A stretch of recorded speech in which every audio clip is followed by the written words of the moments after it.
기자회견이 거짓말인 이유와 증거. 2018년 7월 29일 일요일입니다. 좀 시작합니다. 지금 서울시간 일요일 오전 11시 40분입니다. 미국은 아직 토요일 밤 10시 40분을 지나가고 있습니다. 지난 금요일에 백준음이 리버사이드 호텔에서 사람들을 모아놓고 소위 기자회견을 했습니다.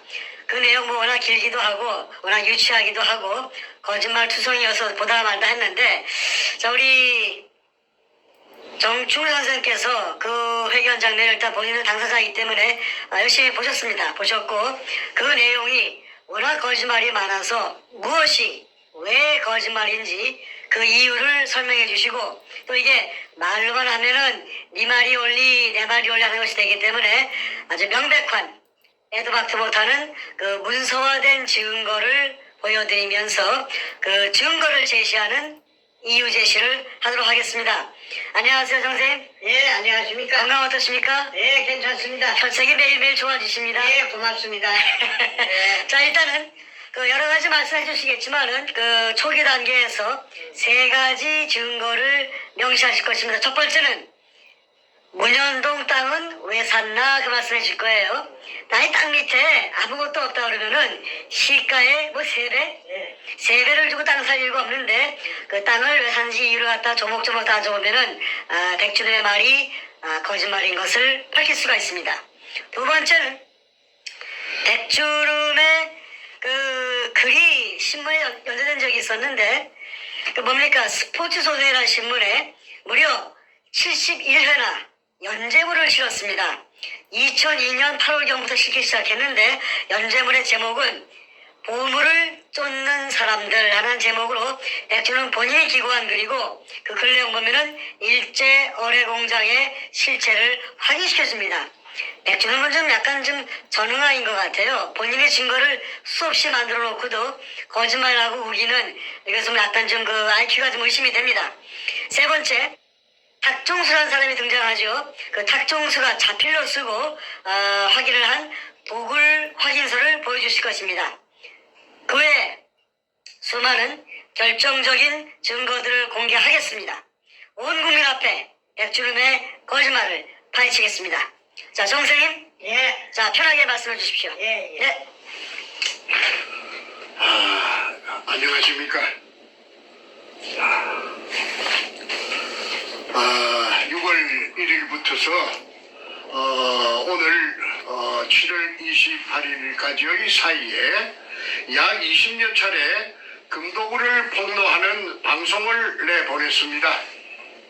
이 타키트의 대상은 노무현과 문재인, 도굴단의 두목 백준음이 제의 타깃입니다. 부수적으로 근영의 서경석을 종교 깡패라고 제가 말했습니다. 도굴단을 협박해서 한 다리 끼고 일부를 빨아먹었다고 저는 생각하고 있습니다.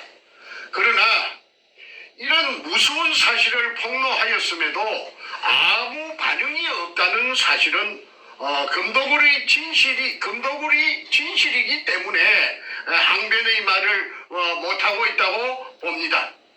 사실무근이라면 당장 명예훼손동으로 고소를 하여야 했는데도 불구하고 꿀먹은 봉오리로 등장하지 않는 것은 자신들의 행위가 더욱더 크로즈업 두려웠기 때문이라고 봅니다.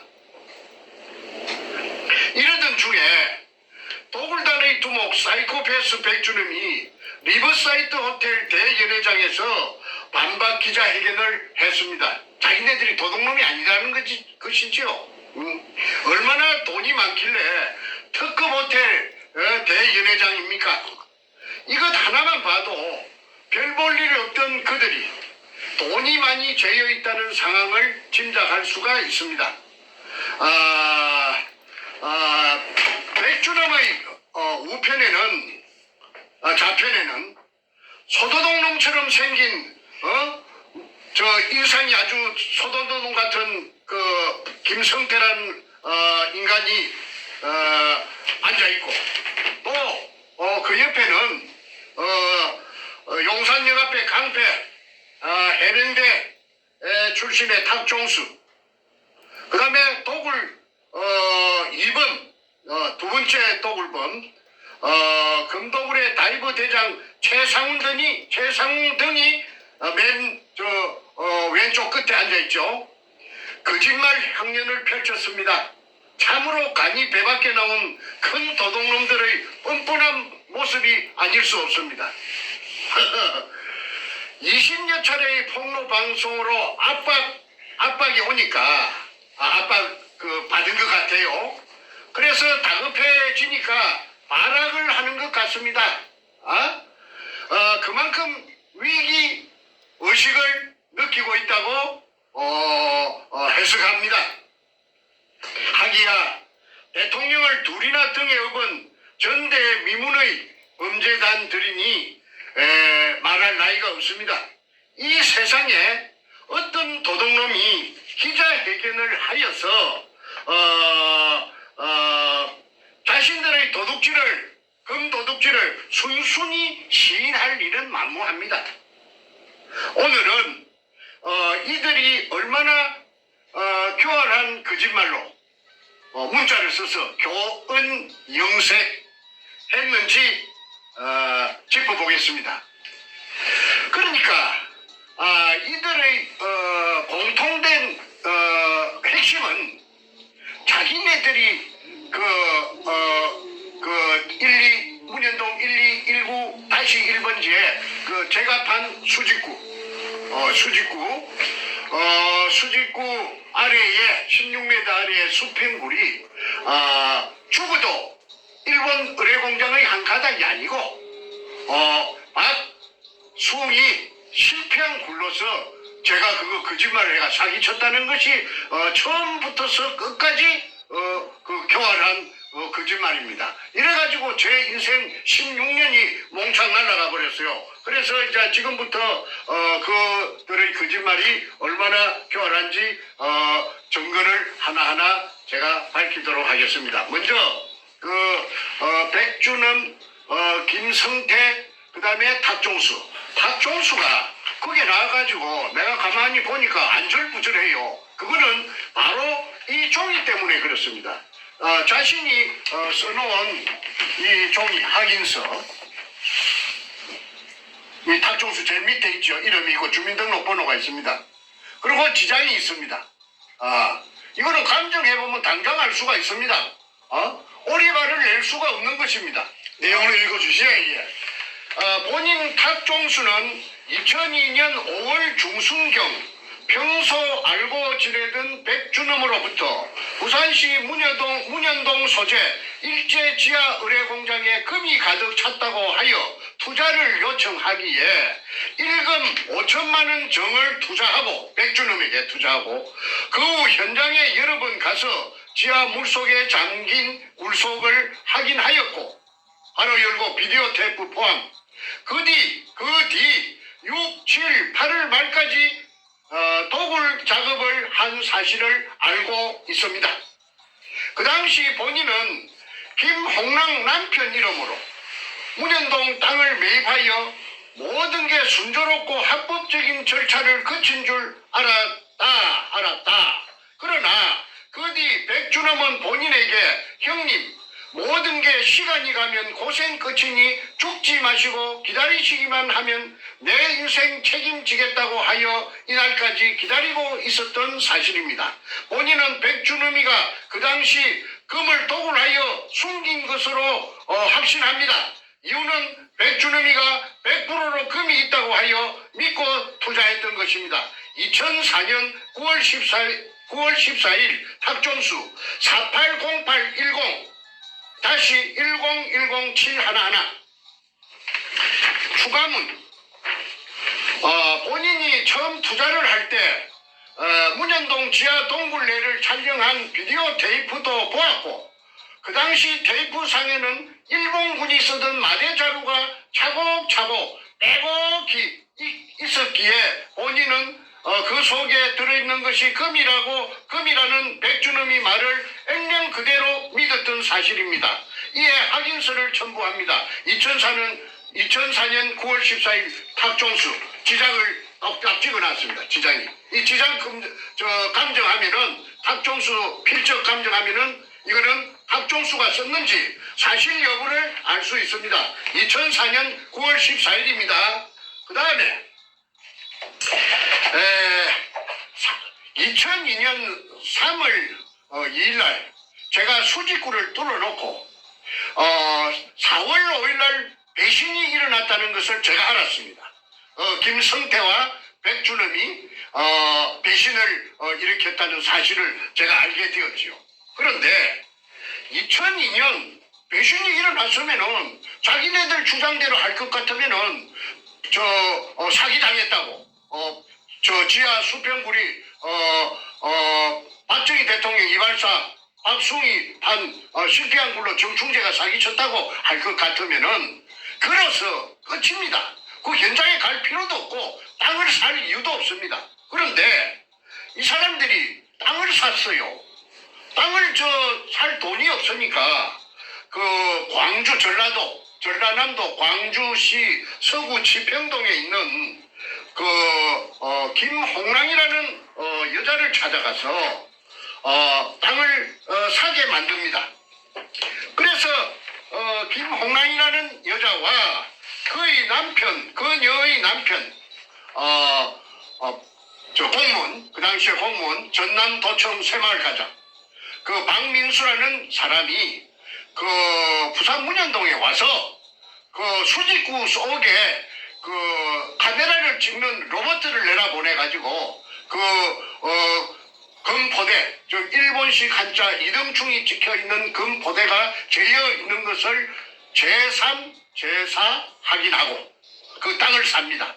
그러면 땅을 사기 전에 금이 재어 있다는 것이 확인을 제3, 제4 했기 때문에 광주에 사는 사람들이 부산 문현동에 땅을 사는데 그때 지주가 두 사람이었어요. 한 사람은 지분의 65%, 100분의 65%를 가지고 있는 조규혜라는 사람이고 50년생. 다른 한 사람은 지분의 35%를 가지고 있는 100분의 35%를 가지고 있는 정문균이라는 60년생 남자입니다. 이 둘이 연합해가지고 대한항공으로부터 IMF가 오자 이 땅을 불화를 받았던 것입니다. 그때 불화받은 가격이 평당 80만 원씩이라고 합니다. 그런데 김홍랑이 급하게 살라고 하니까 그 땅을 살라고 하니까 평당 80만 원에 산 땅을 불과 몇 달 만에 200만 원씩에 김홍랑에게 팔았는데 한 사람은 정문균이는 100분의 35를 가지고 있는 정문균이는 자기는 안 팔겠다. 나는 금을 배당받겠다. 해서 100분의 35를 고수했고 조규혜는 50년생 조규혜는 팔겠다.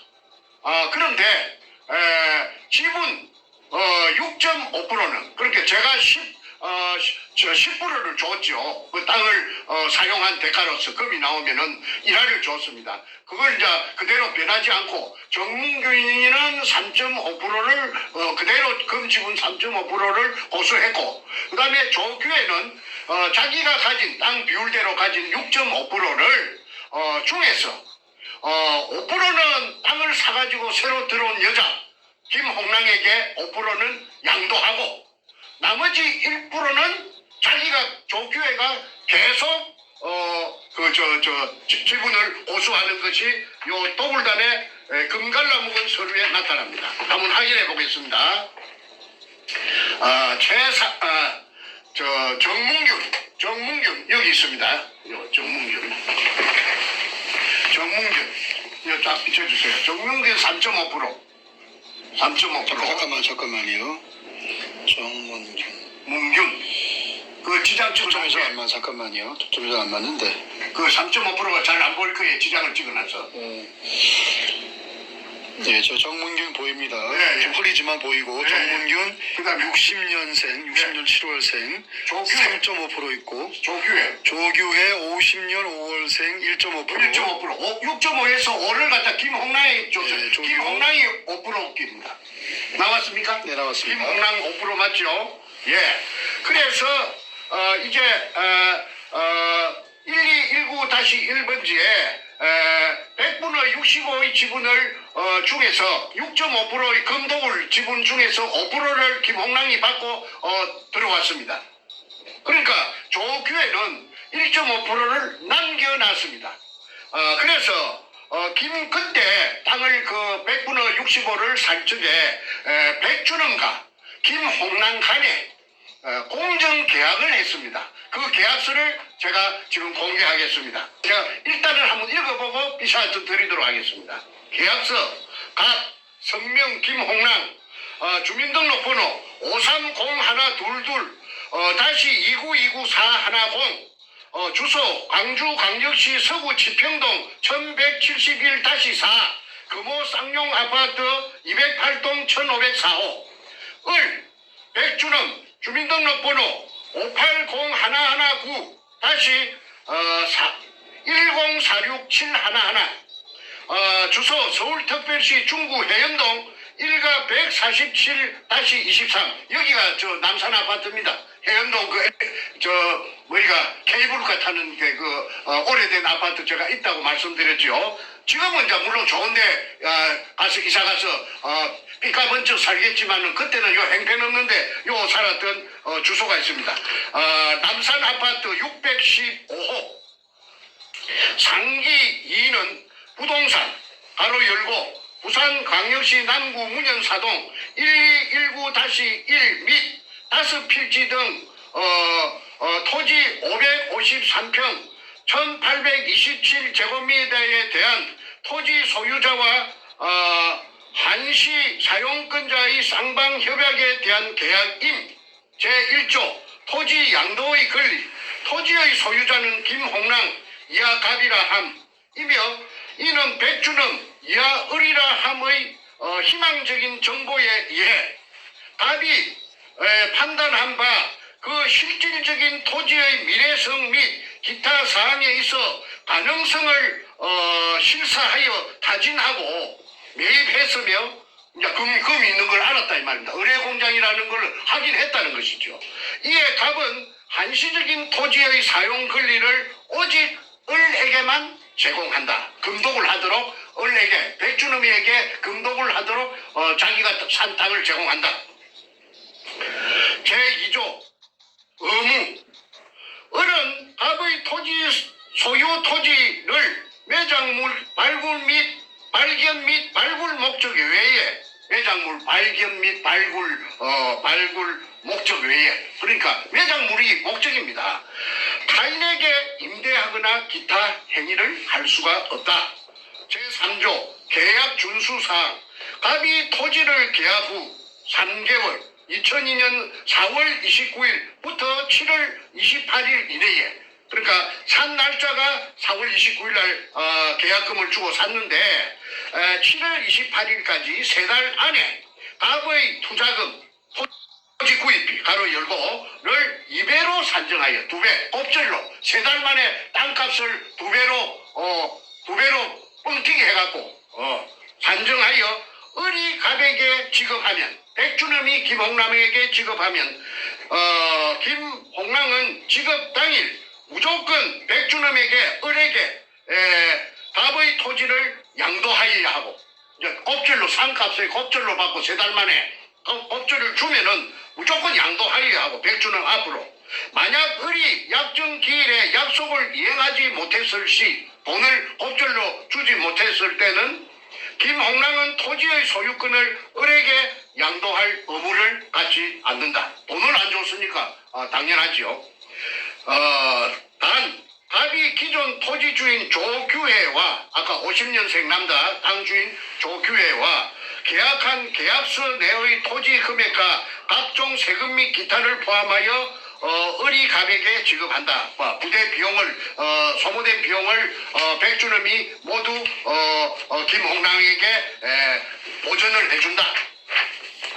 제4조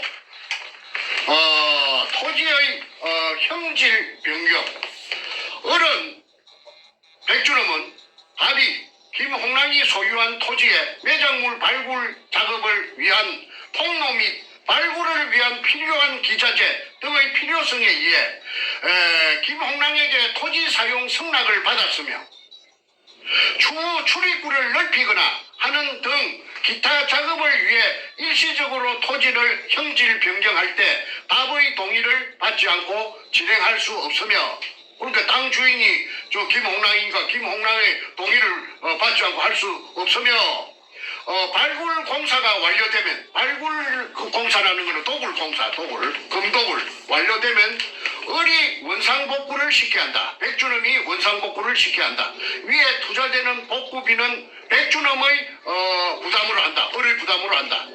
단 상기 조항은 갑에게 을이 토지 대금을 지불, 그러니까 김홍랑에게 백주놈이 뻥튀기한 2배로 뻥튀기한 토지 대금을 지불 2002년 7월 28일 이내 하기 전까지의 약속이랍니다. 이 뭐 복잡합니다. 제5조 의무조항.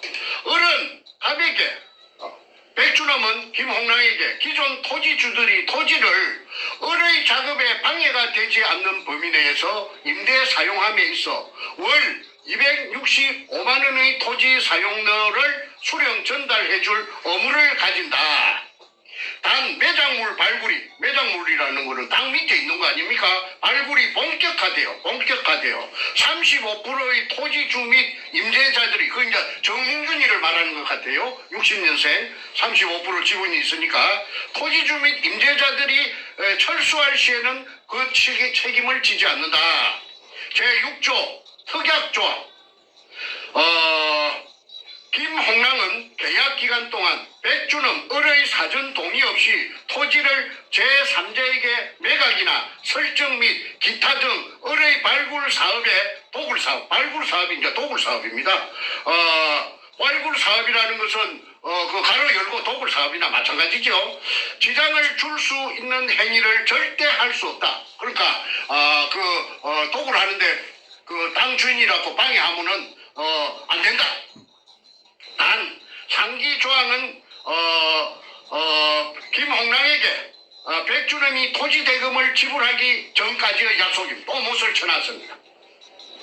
제7조 해약.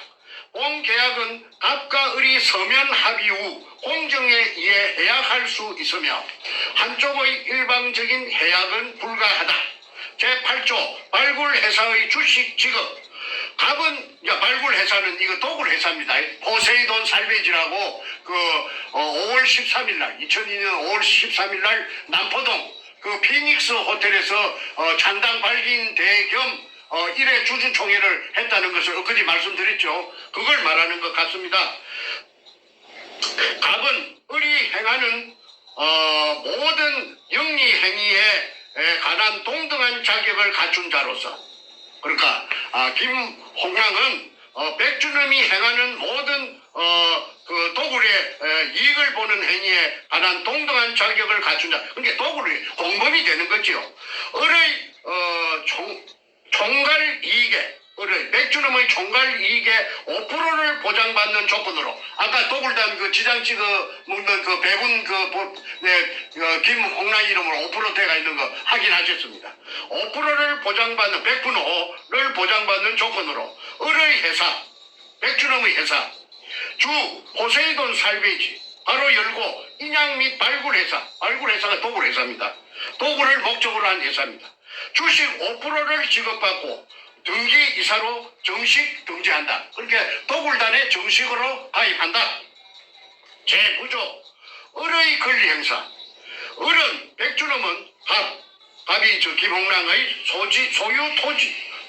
소유 토지를 매매하는 행위를 제외한 모든 권리의 인공동굴의 발견 및 가로 열고 인공동굴의 발굴 및 매장물의 발굴 등, 박숭이 실패한 굴이라고 사람을 갖다가 삶아놓고는 주거끼리는 인공동굴의 발견 및 매장물의 발굴 이렇게 가로 열고 못을 쳐놨어요. 총 계약기간 가로 열고 1차 종료는 2003년 12월 31일까지로 한다. 그러니까 금이 얼마나 많아야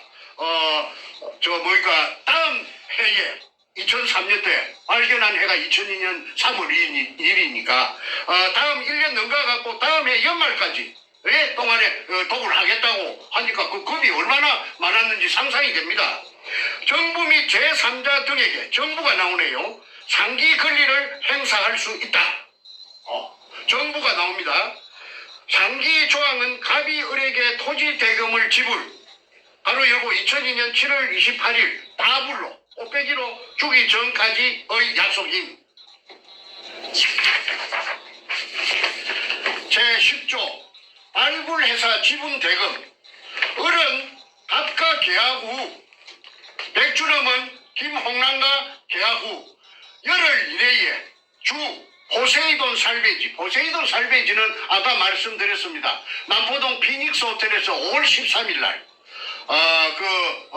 독을 회사를 임시 주주총회를 하고 주주총회를 했다고 내가 아까 이야기. 그게 이제 독을 범죄단입니다. 범죄단을 결성했다는 겁니다. 창업하여 회사 지분 5%를 갑에게 지불해야 한다. 다시 한번 100분의 5를 금독을의 100분의 5의 지분을 김홍랑에게 준다. 못을 쳐놨네요. 제11조 갑은 을이 발굴함에 있어 김홍랑은 백주놈이 발굴함에 있어 발굴이란 말은 도굴입니다. 추가 투자를 원하지 않는 것으로 한다. 제12조 을의 채무는 백주놈의 채무는 갑에게 어떠한 영향을 미치지 않는다. 제13조 을이 백주놈입니다. 백주놈이 주 포세이돈 살베이지 법인 등록 시 상기 계약 내용을 성계한다. 제14조 분쟁 조정 갑과 을이 계약서에 명시되어 있지 않은 일에 의한 분쟁에 있어 이 계약서에 없는 조항에 분쟁이 일어나면 조정에 대한 협상은 양측의 대표가 사회의 상식적인 수순을 밟아 해결하되 그래도 타결되지 않을 시에는 이 사건에 대한 분쟁의 해결은 서울지방법원으로 이의를 제기하기로 한다. 재판까지도 이제 염두에 뒀습니다. 제15조 마지막입니다. 갑과 을은 이 계약을 확인하기 위해 두 통의 계약서를 작성하여 서명 날인하고 공정을 한다. 2002년 4월 29일 갑 김홍랑 을 백준호 요 붙여주세요. 밑에 제일 밑에 도장 나오게. 2002년 4월 29일 김홍랑 백준엄 도장 찍혀 있습니다. 그 다음에 여기 이제 제일 표지입니다. 제일 표지입니다. 그게 공정 서류의 그 변호사 사무실에 가서 공정한 서류의 표지입니다. 그 다음에 이것이 이제 맨 마지막 자입니다. 부산광역시 연제구 거제 1동 세종빌딩 3, 4층 법무법인 신성 공정담당 변호사 강동규. 자, 김홍란과 백준음이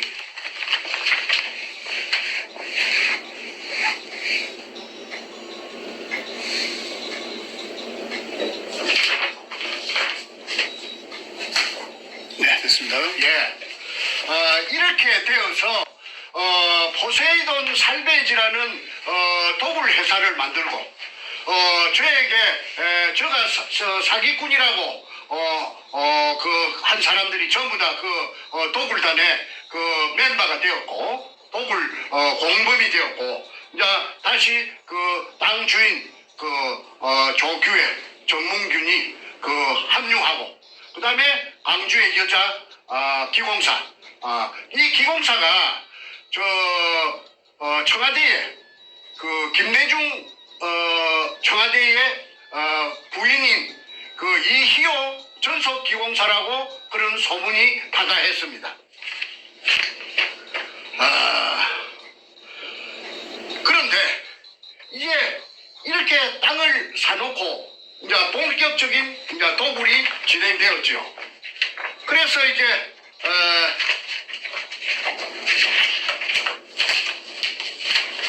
도굴을 한 기구 요 좀 찍어주세요. 요 수직 상하 운반용 성강기입니다.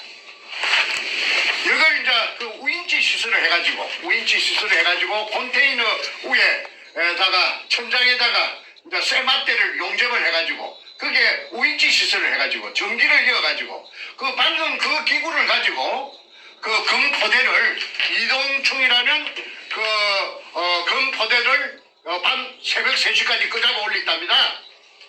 그래서 이거는 그 2002년 8월 말경에 현장에 제가 사람을 보내가지고 가니까 이 절벽 밑에 옹벽 밑에 널브러져가 있더랍니다. 벌겋게 녹을 뒤집어 쓰고 널브러져 갖고 있는 것을 찍었습니다. 그 다음에 자 아까 이제 다시 말씀드릴게요. 2002년 4월 5일 날 서울시청 후원에서 제가 배신이 일어난 줄 알았습니다. 그러고 나서 그 사람들하고 저하고는 그 사람들은 도굴단이 되고 저는 쫓기는 신세가 그들로부터 쫓기는 압박받는 신세가 되고 손에 가진 정권은 없고 이제 이거 뭐이가 루비콘 강을 한번 건너가면은 다시는 이제 돌아올 수 없습니다. 만날 수가 없습니다. 그런데 이제 이 땅도 사고 아까 4월 26일 날 땅도 4월 29일 날 땅도 사고 그 다음에 이제 5월 말부터서 제가 본격적으로 도굴이 진행되었다고 했습니다. 그런데 5월 말기에 도굴을 하려고 그러면은 고사를 지냅니다. 뭐 자동차 한 대를 사도 그 미신을 믿는 사람들은 새 자동차 앞에 놓고 도로에 가서 재물을 차려놓고 절을 하는 것을 우리가 길을 가다가 몇 번 심심찮게 보고 하는데 이 사람들도 예외가 아니라서 그 현장에 돼지 대가리를 제상 위에 차려놓고 수박을 따게 해놓고 경건한 마음에 꿀 앉았는데 저 김성태 그 소도동 놈도 꿀 앉아갖고 아주 무릎을 꿀 앉아서 양손을 무릎에 얹고 그 옆에 검은 양복을 입고 대가리를 푹 받고 있는 놈이 사이코패스 백주놈이고 그 다음에 그들보다 한 줄 뒤에 혼자 앉아있는 여자가 서울 경찰청 차장 김기영이 캄보이하고 내려왔던 청와대 여성 담당 비서관 신필균입니다. 그리고 그 흰옷을 입고 서가 있는 그 여자가 이제 무당이고 무당이 이날 한 10명 왔답니다. 그 사진을 공개하겠습니다. 이 책에 이 황금 백합 작전 책에 다 올라 있어요.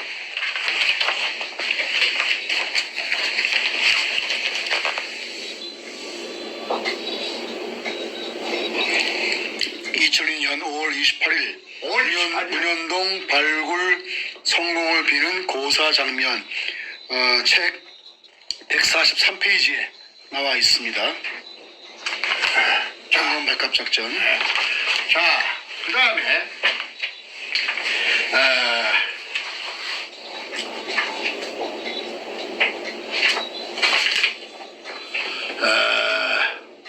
136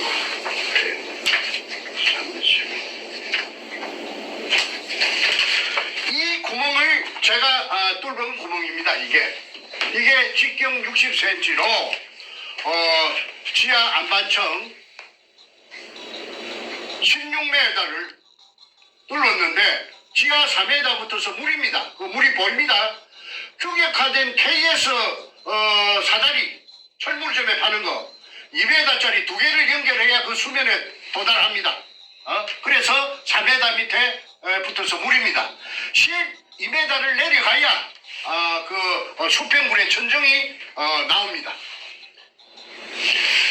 네, 사진은 문현동 기습작전 당시의 수직구에서 책 135페이지에 찍혀 있습니다. 황금 백합작전. 자, 그 다음에 엊그제 제가 말씀드렸는데 물이 올라오는 장면이 이 사진에 있습니다. 물이 3시간 반 동안 분출되었다는 그 사진이 있죠. 책 103페이지에 보시면은 분출. 수직굴 분수 분출 광경해서 3시간 반 동안 품었습니다. 물이 올라오는 사진이 물 기둥이 매우 선명하게 찍혀 있습니다. 예. 자, 이게 조선 총독부 45년 7월 3일 날 7월 3일 날 45년 7월 3일 날 그 땅이 조선 총독부로 등기 이전돼가 있는 토지대장, 외정대 토지대장입니다. 그 제일 왼쪽 하단에 조선 총독부 비자 주세요. 책 27페이지에 있습니다. 조선 총독부 토지대장입니다. 그 위에 아무 별 볼 일 없는 황무지나 다름없는 쓸데없는 땅에 왜 조선 총독부가 다음 달 8월 15일 날 그 폐망할 것인데 7월 그 급박한 시기에 7월 3일 날 부산항의 남쪽 자락 그 별 볼 일 없는 땅에 조선 총독부라고 등기 이전 해놨는가? 제가 거기서 인생 16년을 그 담보 제피 갖고 날라가 버린 겁니다. 그 다음에 요거 좀 비춰주세요. 그 천명의 유골이 있다는 거는 경향신문에 그 기사가 났습니다. 그 기자가 제 말만 듣고 기사 써주겠습니까? 네 말이 옳다. 내 기사 쓸게 하는 그런 경우는 없습니다. 다 조사해보고 이거 사실이라고 믿으니까 그 경향신문 긴장신문에 그 대문짝만하게 아주 활자가 크게 그 축소해서 그 지금 했지 일천여구의 그 유골이 있다는 사실을 그 경향신문에도 기사가 났는데 일회용으로 끝났어요. 무조건 일회용입니다. 예, 책 28페이지에 나옵니다. 28페이지에 이 경향신문 기사가 명시가 되어 있습니다. 그 다음에 요 토지 등기부 등본 한번 봐주십시오. 이 빨간 줄 끈 거 한번 비춰주세요. 정문균이 조규혜 그 다음에 김홍랑 그 등기부 등본에 나와 있습니다.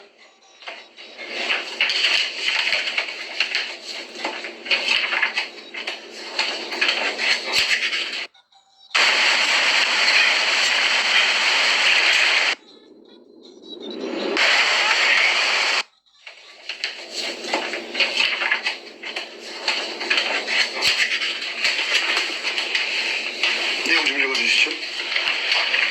2002년 4월 29일 날 매매가 되어서 소유권 이전 지분이 100분의 65 소유자는 조규혜 50년생입니다. 500517 부산 금정구 부곡동 경남 한신아파트 105동 2103호 이 조규혜가 80만원의 한진으로부터서 카알로부터서 불화받은 땅을 200만원에 김홍랑 아까 김홍랑 100분의 5 지분 가진 김홍랑이 있었지요. 이거 좀 비춰주세요. 김홍랑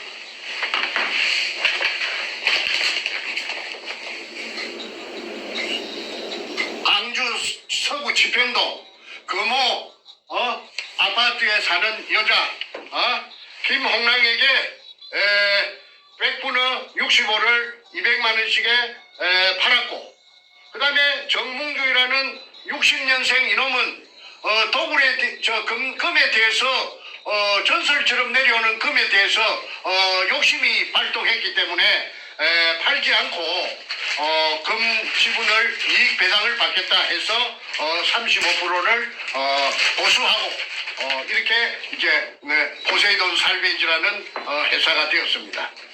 그리고 여기서 참 재밌는 게 하나 있습니다. 제 동생이 제가 5형제 중에 장남인데 제 둘째 동생이 정간재라고 53년생이 있어요. 벤티. 그런데 그 정간재가 아무 상관도 없습니다.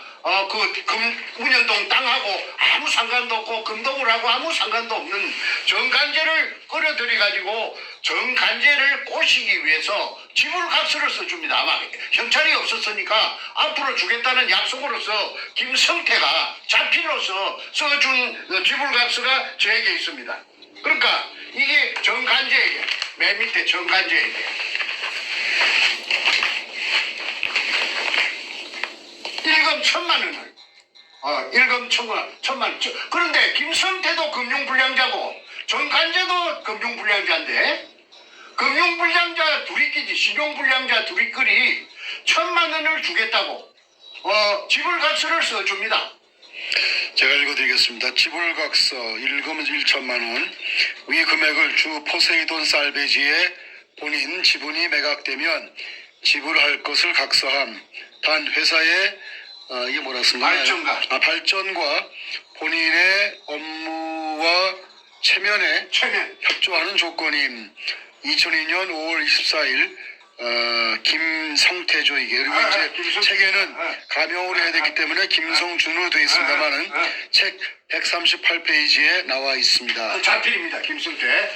자, 그래서 이것이 2002년 5월 24일 날 아무 상관없는 정간제에게 김성태가 무슨 본인 지분이 매각되면 포세이돈 살베지는 그 도굴 회사인데 도굴 회사에 그냥 자기가 돈이 없으니까 지분이 매각되면 지불할 것을 각서한다. 단 회사의 발전과 본인 전무랍니다. 전무. 포세이돈 살베지의 전무의 업무와 체면에 그렇게 도굴 한다고 떠들고 다니지 말라. 입 다물는 조건으로서 1,000만 원 니한테 줄게. 언제까지 주느냐? 매각되면, 지분이 매각되면 내일이라도 준다. 5월 24일, 5일날 배신이 일어났는데, 5월 24일날 내 친동생, 내 밑에, 포장 밑에 정간지에게 1,000만 원을 준다는 지불각서를 써놓은 것이 무엇을 의미하는지, 금이 없는데 이따위 짓을 하겠습니까? 그 교활한 놈이. 그러고, 이제 제가 그 무렵에 대한항공으로 달려갔어요. 왜? 대한항공에서 불화를 받았기 때문에. 그 조규의 정문균이가. 그래서 내가 대한항공에 달려가서 내 기억하건대 31명의 그 이사가 있었다는데 IMF가 오면서 전부 다 날아가고 하나 남았는데 그게 노송성이라는 사람입니다. 소나무 송자, 이룰 성자.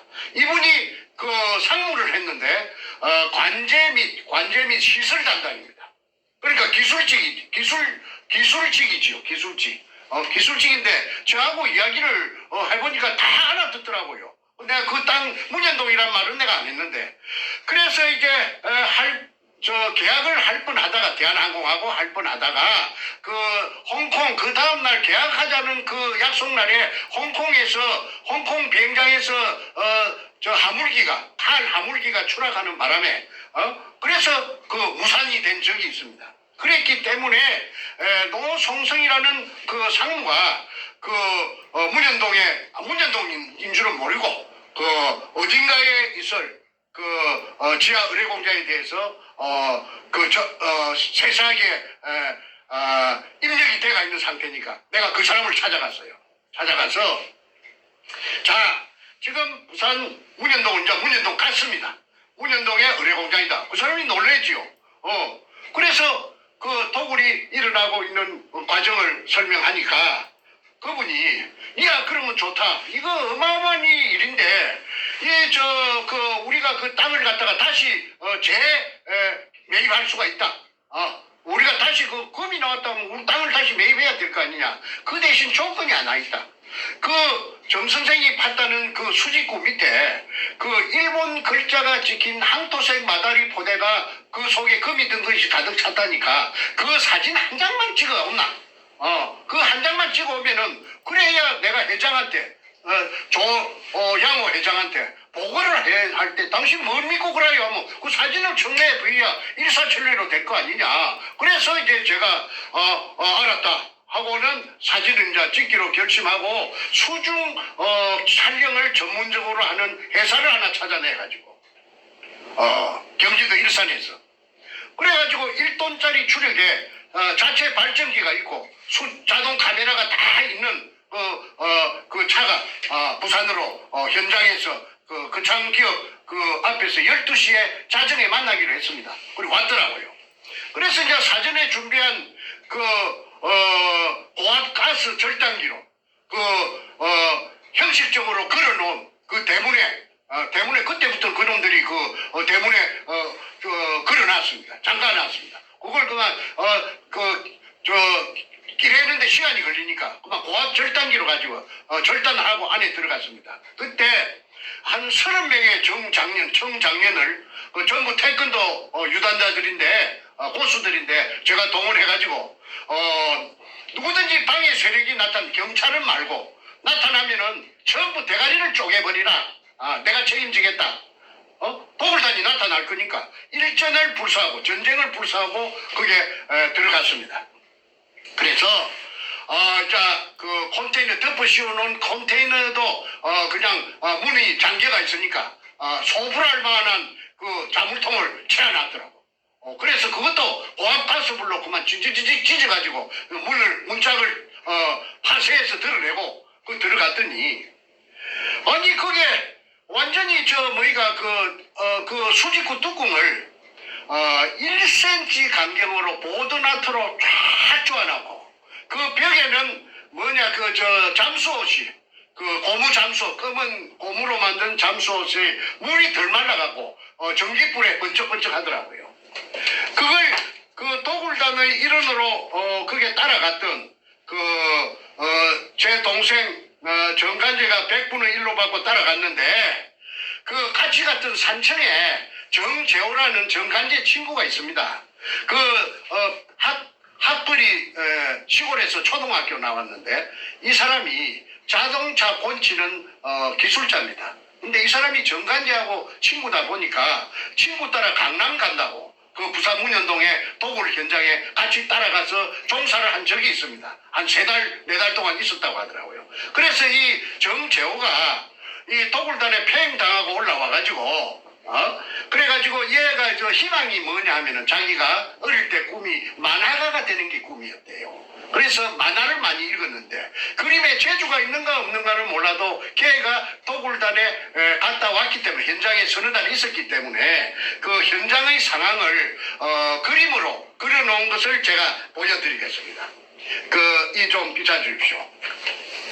요 네모하는 컨테이너 덮어 씌운 컨테이너 아닙니다.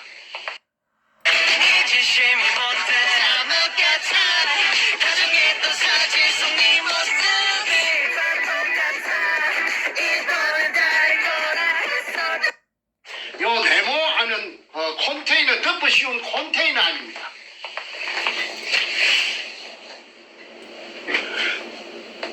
컨테이너 안에 이제 그 위에 보면은 그 고무옷이 세 벌이라는 것은 요겁니다. 잠수복이 3벌, 언제든지 3벌 걸려 있었대요. 그 다음에 이 탁자가 있고, 이 제가 판 구멍은 요 새까만 점 요기 제가 판 구멍입니다. 이 구멍을 덮어놨어요. 그 다음에 이 배터리도 있고, 공구통도 있고, 식탁 및 의자도 있고, 우인치 시설도 있고, 엘리베이터 발판, 우인치용 스테인리스, 호이스트, 전기 작업선, 에어호스 직경 1.5cm, 기계 발전기, 기계 양수기, 그 다음에 컴프레셔, 그 다음에 양수용 쇠파이프, 길이가 1.5m, 그 다음에 직경이 15cm, 그 다음에 사람은 다이버는 그 좁은 직경 60cm한테 구멍에 내려갈 때는 이렇게 내려갔답니다. 발판만 있고 쇠봉지가 있는 요걸 타고 이렇게 다이버는 오르내리고, 그 다음에 아까 그 검을 갖다가 인양할 때 그 사진 보셨죠? 그 수직 상하 운반용 성강기 이걸로서 검을 도굴하고, 그 다음에 사람이 또 다이버가 올라올 때는 또 그 쇠막대 같은 그 발판만 있는 걸 타고 올라왔다고 정보를 제공해줘서 저는 그 산청에 경상도 지리산 밑에 앉아 있어도 이 도굴단들이 돌아가는 것을 다 알 수가 있었습니다. 자, 그런데 이 어느 날 이제 아까 대한항공 이제 부산지사 대한항공 지사의 책임자하고 그 밑에 또 부주임하고 그 한 서너 명이 아까 발전기 내려갔을 적에 왔습니다. 그래서 이제 발전기가 카메라를 이제 돌려가지고 이제 물속에 고압 전기 절단기를 갖고 뚜껑을 보드나트 풀 시간이 없으니까 옆구리를 쭉 찢으니까 그냥 촛농 녹듯이 해서 다카리를 떼내고 이제 잠수를 해서 이제 물속에 들어갑니다. 물이 얼마나 맑은지 먼지 하나 없었습니다. 그래서 그때 들어가다가 12.58m에서 그러니까 16m 내려가야 되는데 12.58m에서 장애물이 나타났어요. 그 장애물이 나타난 시간이 이 날짜가 2002년 4월 27일이고 장애물이 나타난 시간이 새벽 1시 32분 59초입니다. 요 찍기가 있습니다. 요 시간하고 저 숫자가 찍기가 있죠.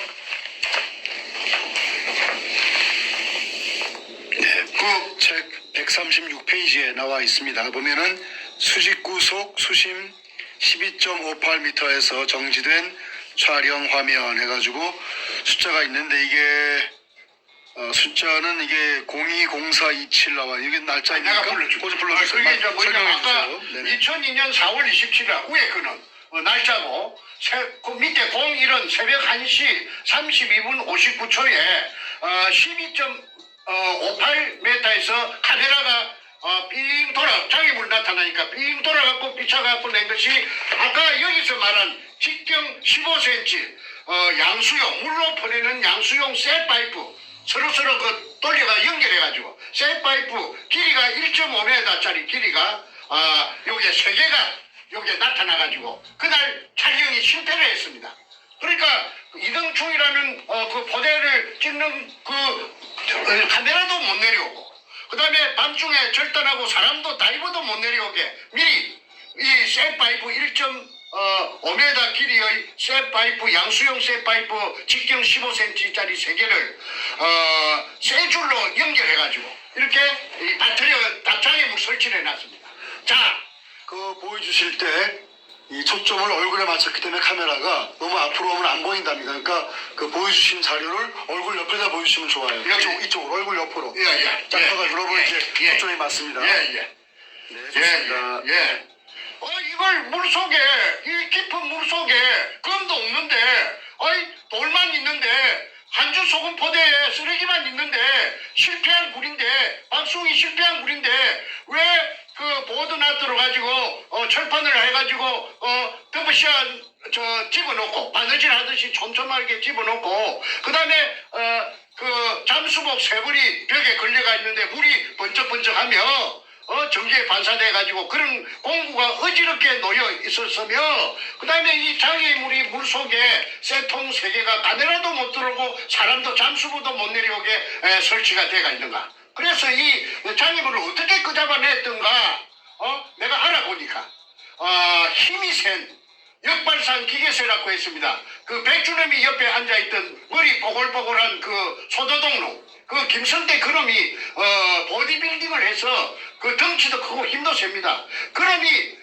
지남철 판을 가지고 지남철판이 큰 지남철판에다가 줄을 연결해가지고 그걸 집어이어가지고 이걸 이 쇠가 쇠로 만든 거니까 이게 그 지남철 판에 척허덕 붙으면은 막 두놈 세놈이 엉겨 붙어가지고 이걸 끄잡아 올리는 것을 그 정재호도 보고 정간제도 봤다고 정언을 해서 이 용도가 자기네들이 저녁에 자러 가면은 독을 마시고 자러 가면은 이게 아무도 못 들어오게 말하자면 자물쇠 역할 자물통 역할을 하기 위해서 불안하니까 이렇게 해놨는데 검이 있었기 때문에 이런 신경을 써가지고 이중 삼중으로 그러니까 아까 처음에 정문에 쇠문에 고압 전선을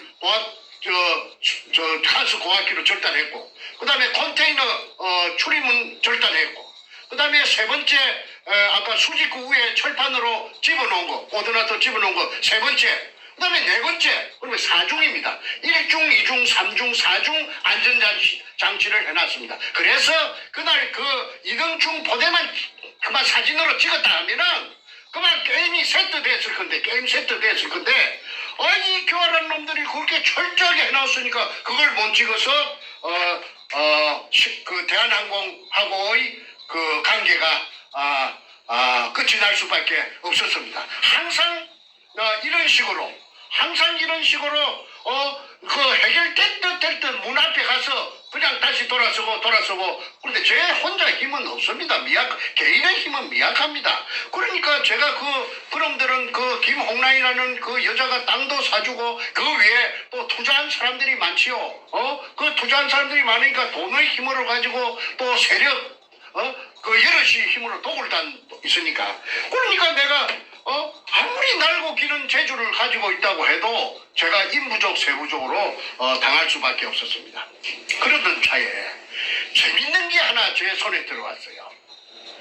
이 백준엄이라는 이 사이코패스가 여의도 고등학교 출신이고 대학은 문턱도 못 밟아놓은 놈이라고 했습니다. 그런데 이 자가 어떤 장가를 사방팔방에 헤매다 보니까 아주 오래된 그 잡지를 한 권 구입했어요. 그 잡지가 학언이라는 잡지인데, 학언. 그 연세가 한 60 이상 되는 분들은 그 학언이라는 잡지를 갖다가 기억하실 것입니다.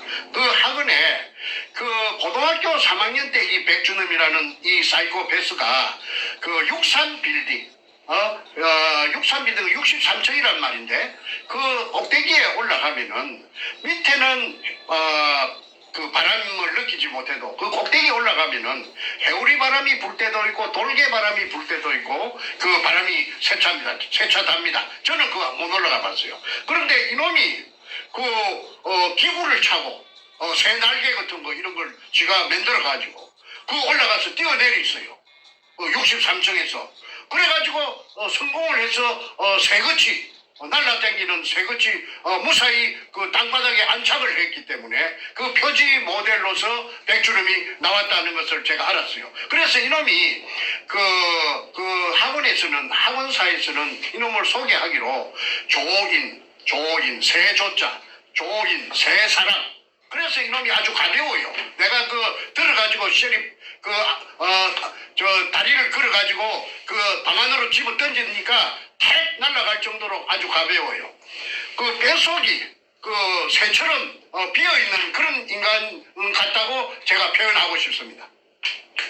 그런데 이렇게 그 63층이나 되는 그 높은 데서 얄궂은 기구를 차고 뛰어내릴 정도 된다면은 이놈의 성품은 뭐냐면은 그 스릴이가 스스펜스를 즐기는 놈입니다. 그래서 항공스포츠연합회 회장을 갖다가 30년 40년 동안 하면서 죽은 노무현하고 같이 동호인으로서 동락했다고 앞전에 말했지 않습니까? 그러니까 스릴과 스스펜스를 즐긴다는 것은 뭘 의미하느냐? 그거는 이 하나의 게임으로 이 도굴이라는 이런 큰 범죄도 게임으로 생각한다는 것이지요. 그러면은 전에 제가 한번 말씀드린 적의 보통 사람 그 뇌하고 틀려가지고 이 뇌에 대뇌에서 뇌하 수체가 어떤 호르몬이 나오는데 그 즐긴다라는 말은 자립자립한 그 아슬아슬한 쾌감을 즐긴다는 것입니다. 그러니까 자기는 이 부산 문현동을 게임으로 생각하고 이게 즐겼던 것입니다. 그리고 정충재도 가장 참게 빡세니까. 그러니까 정충재를 제압하기 위해서 노무현을 끌어들여가지고 노무현 청와대 당시에 참여정부 청와대를 갖다가 뒷배경으로 삼은 것이 아니고 무엇이겠습니까? 그런데 이 자가 미처 도굴이 1차 도굴이 5월 말부터서 2002년 5월 말부터서 6, 7, 8월 말까지 진행되었다고 탁종수가 어제 자기 확인서에서 설명했습니다. 여기서 증명했고.